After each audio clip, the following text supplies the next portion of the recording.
وہاں جو پتھر لگا ہے مکے میں اس کا نام ہے حجر اسود. وہ پتھر جو شیو جی کے ساتھ سیدھے سورگ سے پرتھوی پر آیا تھا.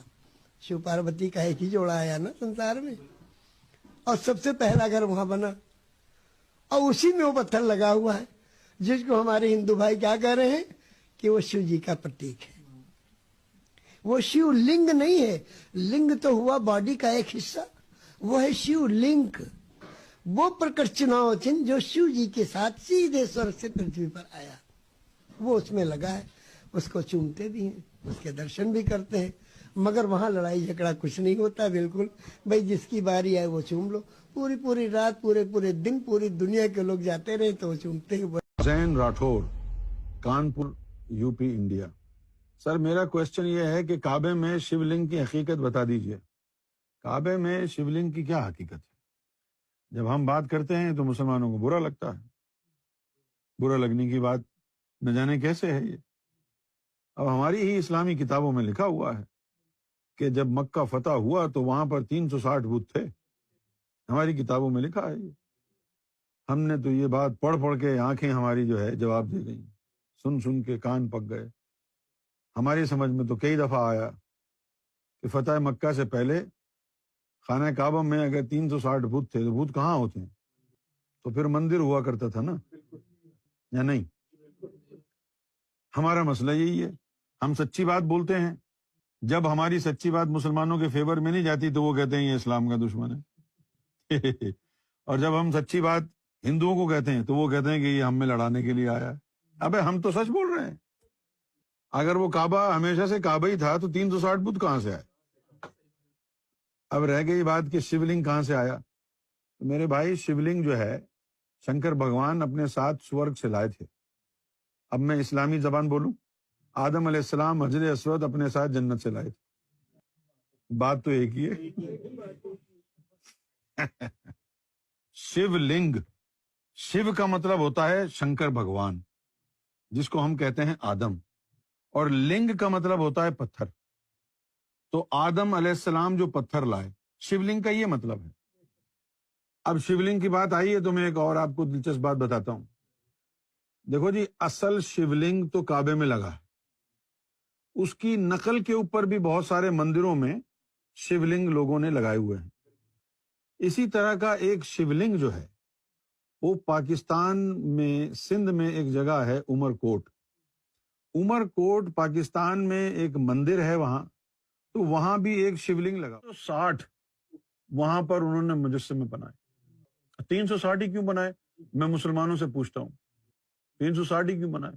وہ 360 اس لیے بنائے کہ آدم صفی اللہ نے ان کو سکھایا تھا ایک تعلیم تو تمہاری ظاہری ہے, دوسری تعلیم تمہاری باطنی ہے, جس کے اندر ہر دور میں 360 ولیوں کا محکمہ ہوگا. آج تک مسلمانوں میں یہ 360 ولیوں کا ہر دور میں محکمہ چلا آ رہا ہے, جس کا جو ہیڈ ہے وہ غوث الزماں ہوتا ہے. اس کے نیچے 3 قطب ہوتے ہیں, پھر 40 ابدال ہوتے ہیں, پھر 120 ابرار ہوتے ہیں, پھر نخبہ زنجبہ, یہ سارے مل کے 360 ولیوں کا ایک پورا ڈپارٹمنٹ ہوتا ہے. تو انہوں نے بھی 360 مجسمے اسی طرح بنائے تھے اپنے ولیوں کے. تم کو کیا پتا سناتن دھرما کیا ہے, ہندو دھرم نہ تم کو پتا نہ ہندوؤں کو پتا, ایسے ہی چول مارتے رہتے ہیں سب.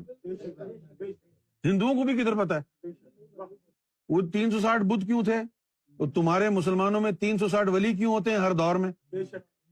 تو ان کا ان سے رابطہ نہیں تھا نا ولیوں سے, اس لیے 360 کے انہوں نے مجسمے بنا کے رکھے تھے. اور شیو لنگ اٹھا لیا تھا جبریل علیہ السلام نے. تو اب وہ کہتے کہ جو اس کے اندر صورت ہے رب کی, اب تو ہم اس سے محروم ہو گئے. چلو جو ہم نے پہلے کبھی دیکھا تھا نا شیو لنگ میں اس کی صورت کو, اسی کی طرز پر بناتے رہتے ہیں. ہو سکتا ہے کوئی ایک آدھ صورت تو اسے مل ہی جائے گی. اس لیے پھر یہ 360 وہاں پر مجسمے بنا کے رکھ دیے, اور یہ پھر کہانی چلتی رہی. یہ کہانی جو ہے چلتی رہی, اور کچھ عرصہ بعد جو ہے ہندو تھے اس دور کے, انہوں نے تو اپنے ولیوں کے اوتار کے ان کے مجسمے بنا کے رکھے تھے نا, سمجھے.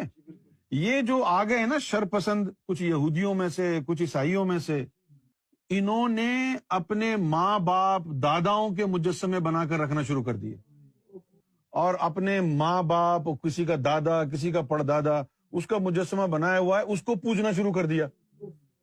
اس کو اسلام نے حرام قرار دیا۔ اب تمہیں تو قرآن سکھانے والا کوئی ہے نہیں نا، تم نے سب کو لپیٹ دیا۔ تم نے کہا یہ ہندو بھی کافر ہے، وہ ہندو کدھر سے کافر ہے؟ وہ تو اسی مورت کو پوج رہے ہیں نا جو رب کی ہے۔